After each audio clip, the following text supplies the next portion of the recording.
Welcome to DM in the Mists, covering all things Curse of Strahd and Ravenloft. This video is intended for DMs about to start running Curse of Strahd, or maybe you're already halfway through it, and you'd like to have everything ready. And while the Curse of Strahd book gives us maps of places, obviously, and there's a bunch of art in there of people and places, there's gaps. Not everything and everyone is covered. So what I'm going to do in this video is I'm going to run through the whole book, chapter by chapter, location by location, and say what those gaps are so you can prepare accordingly. I'll put timestamps in the description, so if you're only interested in one area, for example, you're about to run Berez or the Amber Temple, then you can just jump to that section. Pretty confident I've got them all, but if I have missed anything, please let me know in the comments. And what I might do is, if I have missed a few things, I'll do a pinned comment where I say what I missed, so be sure to check that as well as the video, just in case I have.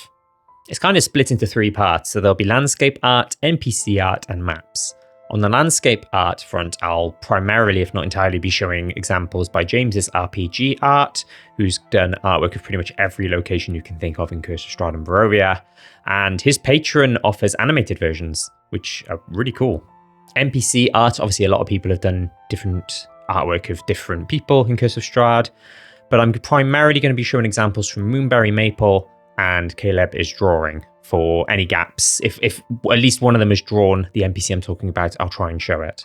And on the maps front, I usually default to DM Andy. There are obviously other map makers and some great map makers as well. DM Andy, I think, is working on a bunch of version 2s at the moment. So I may show a mix of version 1, version 2, but I'll obviously try and show version 2 where I can. And I will show others. There is a few examples that aren't DM Andy. Someone's done a map and it works really well. So it's not all going to just be DM Andy, just to explain. Obviously, a good place to look for art and maps is the Curse of Strahd subreddit. They've got, I think they call them flares or tags, art and map tags. Click on those, have a look through, or just use the search function. And give me your recommendations as well. I'm primarily using those, but if you know other people who've done some good art, some good maps, feel free to drop them in the comments. A couple of disclaimers. I'm only going to be talking about rules as written, Curse of Strahd straight out of the book. So no Curse of Strahd Reloaded, no Lunch Break Heroes, no Mandy Mod, etc. And obviously there's going to be spoilers for Curse of Strahd, so pretty obvious. But also minor spoilers for Vecna Eve of Ruin. I'll kind of give a warning when that comes up and it's near the end. I imagine that most people, 90% plus of people probably aren't fussed about the spoiler or know it already, but just a warning about that. So chapter 1, Into the Mists, is primarily about Strahd. Plenty of art for Strahd in the book. The 4 hooks. So Daggerford seems to be the main location, and you may want a map for that, and there's one on the Forgotten Realms wiki. Plea for Help features Aragorn. His art appears in the Vallaki chapter later on. Mysterious Visitors features Stanimir. I don't think it says this is Stanimir, but there's art of an older Vistani man in the book, which I think a lot of people say, hey, this is art of Stanimir. But there's no art for his kids or for the Duchess either. And Werewolves in the Mist, there's no art for any of the faction members it mentions. Chapter 2, The Lands of Barovia. There's art of general Barovian populace and general Vistani populace. Roll20 uses some of the general Barovian people art for some of its NPCs. For example, this guy is used for Bluto, the fisherman.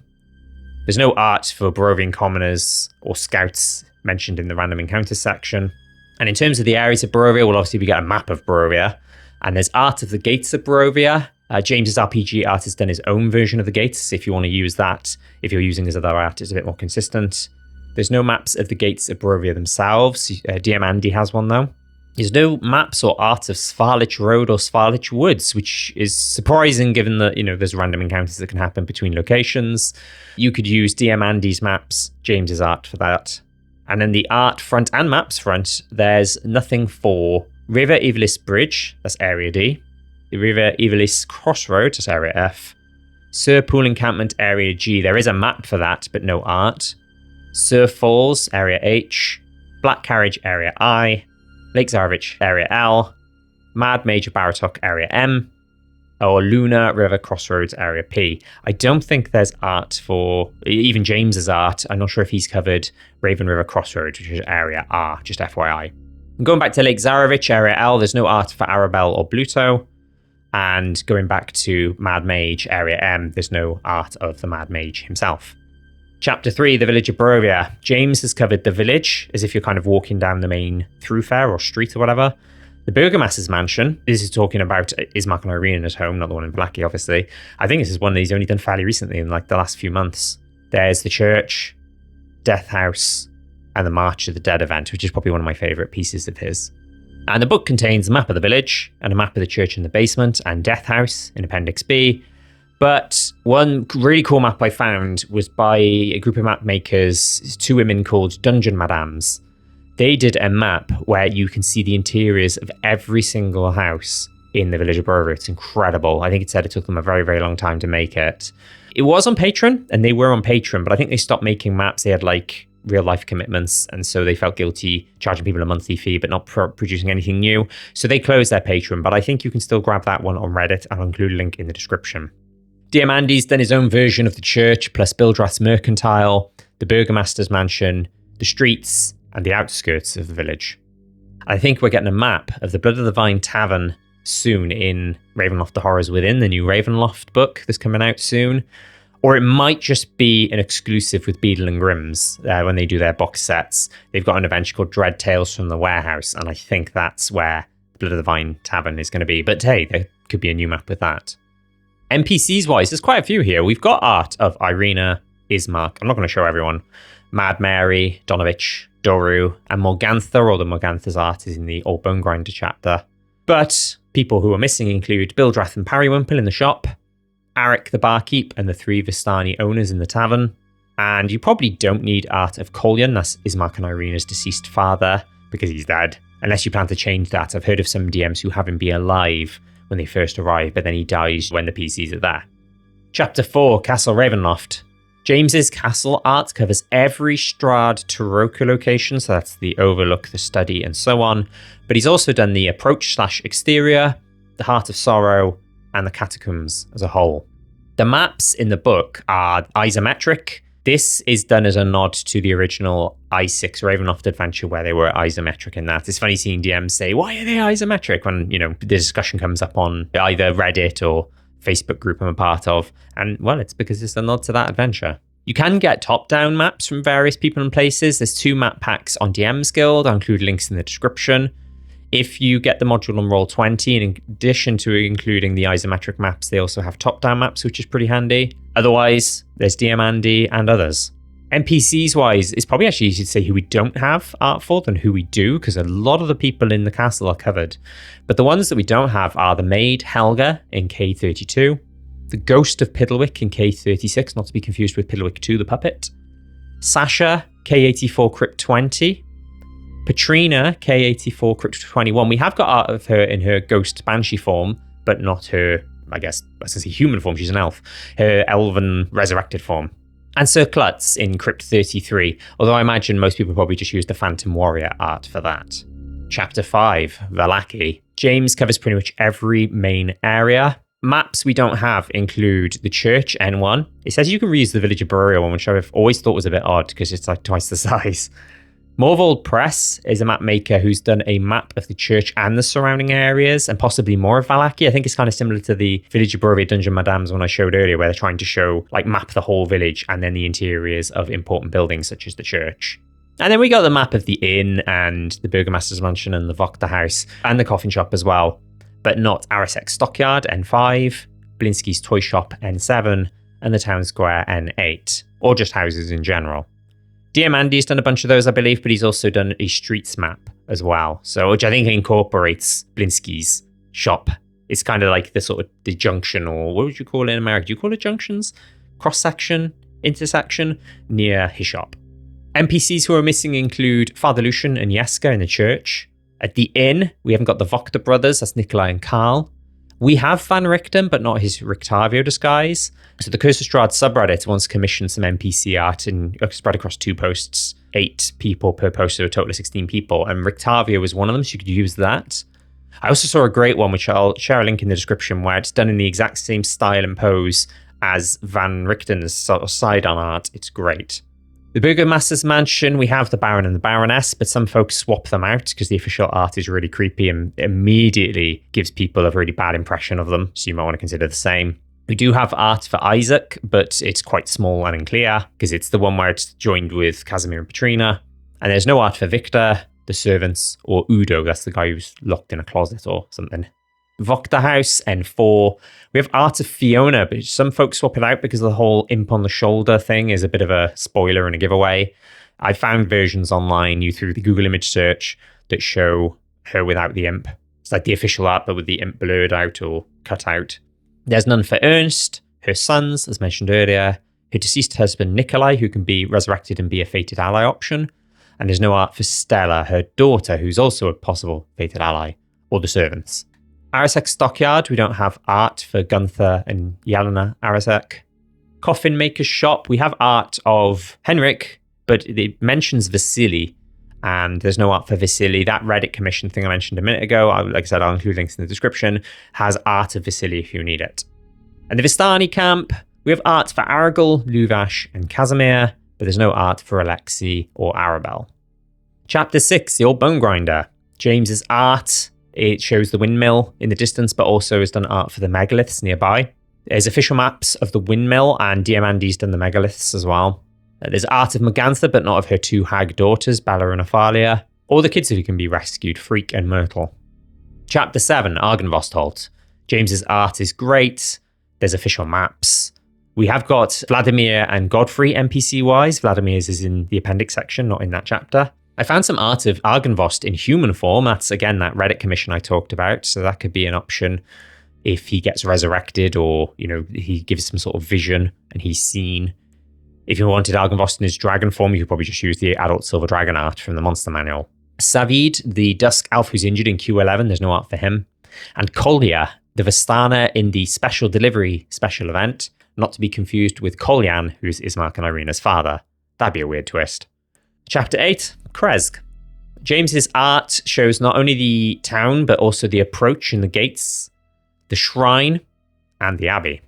Maps-wise, there's the map of the village, but battle maps-wise, there's only the map of the abbey. Diamandi's done his own version of the abbey, but he's also done the road to the abbey, the pool and shrine, and the gates and streets. NPCs-wise, we've got art of Dimitri and Anna, that's the burgomaster and his wife, but not Ilya. This is their deceased son who can be brought back from the dead by Abbott as per the special event. There's art of Abbott and Vasilka I've seen that isn't in the book, but I think it's still official art. I think I read somewhere that it got cut, maybe for space, but there's some art for Abbott and Vasilka that I think is official that's out there. And we've got art for various Bellevues, but not for Mishka Bellevue in S12A and Marzina Bellevue in S12D. Chapter 9, Tsolenka Pass. Fun fact, I think this was James's first ever art piece. While the chapter does contain cool art of the rock, you obviously don't want to show that straight away to say, hey, here's what the bridge looks like, because it also shows the rock. You probably want to save that for when they're on their way back and the rock attacks. A map is included, and there's no NPCs here unless you count that goat. Chapter 10, Berez. James's art shows Berez generally, as well as the standing stones. There is a map in the book, but it's 100-foot squares. So map makers like DM Andy and others have 5-foot versions of main areas such as the ruined cottages, the mansion, the church, and the monument. NPCs, there's no official art of Muriel. Chapter 11, Van Richten's Tower. James's art, once again, one of his earliest pieces, I believe. There's a map provided, and there's no NPCs unless you count Jan, that's the Vistana head in a box. Chapter 12, The Wizard of Wines.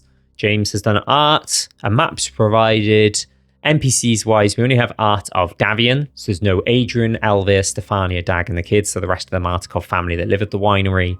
And there's no art of the Druids. Bit of an aside, and I think I mentioned this in my Roll20 demo video. If you're doing it on Roll20, I'd consider changing the tokens, because they've used the sort of ones from the 2014 Monster Manual, where they look like these cutesy druids, but they're not cutesy druids, they're pretty evil, terrifying druids. So I remember I swapped it out. I found some cool art of evil druids, swapped them out and use that instead. I think it fit the vibe a bit better. Chapter 13, the Amber Temple. James's art includes the outside of the temple, the main temple hall with the statue, an example of a vestige room, and then the main vestige room. That's the one with the crates with the vampire spawn hiding inside. Maps are provided. NPCs-wise, Nepharun. Obviously, we've got him in his Argynvostholt form, but it does say in the book that he takes a human disguise, Heinrich Stolt. We have art for Vilnius in X9, but we don't have Jakarian, his master, although he is a corpse. Helwa and her berserkers in X15. an Exithanta, the Lich in X27. You could use the art from Ravenloft Mist Hunters. I'll include a link to the module he appears in the description, or just use the standard Lich art. Chapter 14, Yester Hill. James's art shows Yester Hill in the distance, as well as a close-up of the Golthius tree. I thought he had art of a close-up of the circle, but I can't find it now. But maybe it's there and I missed it. Similar to Berez, the map is not a 5-foot square map, it's 50 feet. DM Andy has done various maps, including the approach to the circle, the sort of cairns, the graves, close-up of the circle, the Golthius tree, and the Whispering Wall to the west. There's no art for the Druids or Berserkers, not that that's a big deal because they're not like named NPCs or anything. And art for Winter Splinter, the Tree Blight, appears in the book in the Wizard of Wines chapter. And there's no art for Kavan, but possibly not needed unless you wanted him to like appear as a vision or like as a ghost or whatever. Chapter 15, the Werewolf Den. James has done some art of the outside, a map's provided. And while there's art for Kirill, Zulika, and Emil appears in the Castle Ravenloft section, there isn't art for anyone else. So that's Asiana, Davanka, Skenis, Bianca, Wensenzia, Kellen, and Franz, assuming I didn't leave any names out. And there's no art of the captured kids either. In the Epilogue section, you may want art of Sergei for the Sergei and Irina part where Sergei appears. And Appendix B, Death House. This is where we get into Vecna Eve of Ruin spoilers territory. Switch off now if you don't know the spoiler and don't want it ruined. But James has done art of the exterior and the ritual chamber. Because Death House appears in Vecna Eve of Ruin, there's also new exterior art for that in that. A map is provided, and some folks changed the art of Rose and Thorn to be less creepy and ghostly, and Vecna Eve of Ruin has art for them that kind of fits that. And I think that's everything. Let me know in the comments if I missed anything. I can't say with 100% certainty that I got everything. I know the book pretty well. It kind of lives rent-free in my head. But I did skim bits, and even when I was skimming bits, there was like 1 or 2 bits where it was like, oh, but there was that NPC, and I nearly missed them in my notes. So the chances are I might have missed 1 or 2 people or things or locations, whatever. Please let me know if so. And like I said, I'll get a pinned comment going. Upcoming videos, I think the next Curse of Strahd video is going to be tips for if you, well, not speedrunning Curse of Strahd, that's probably the wrong phrase, but if you're trying to run Curse of Strahd but haven't got many sessions, I've got a few ideas of how to do that based on discussions I've seen over the years on places like the Curse of Strahd subreddit. On the Ravenloft front, I think a lot of my attention coming up is going to be about Ravenloft: The Horrors Within, the new book that's coming out soon. I'm probably going to do another video before it comes out with some theories and predictions of what else is in the book that hasn't been announced yet, that hasn't been revealed. But I don't know how much of it will be correct. So it'd be quite funny, me doing that video, and then we look back on it and see how much I was right or wrong. Probably more wrong than right, but we'll see. Don't forget that I have a membership. It's a bit like Patreon, where you can get access to videos a little early. There's member-only videos where I kind of talk about behind-the-scenes stuff, sometimes just more general D&D stuff that isn't strictly Curse of Strahd or Ravenloft. At the time I record this, I don't think I've done this yet, but coming soon in the future, I'm hoping to do higher tiers beyond what's there already, including drop-in sessions where you can kind of, almost like live streams for members where you can kind of come in and just chat to me about how your game's doing, if you've got any questions for me, and even like one-to-one help and stuff like that. So keep an eye out for that soon as well. And we'll leave it there. Thanks very much for watching.